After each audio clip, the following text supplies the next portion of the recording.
ትዕግስት የሌለው ሰው ጥፋት ውስጥ ለመግባት የቀረበ።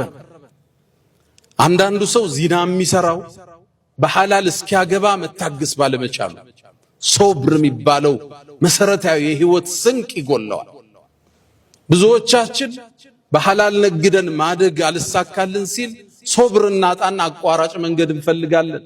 በማጭበርበር፣ በመስረቅ፣ የሰው ሀብት በመያዝ፣ ቼክ ይዘህ በመጥፋት ለመክበር ትጥራለህ። አቋራጭ መንገድ ፎርጅድ ፌክ ነገር በመጠቀም ቶሎ ለመበልጸግ ሶብር የሚባለው መሰረታዊ ነገር ይጎለናል።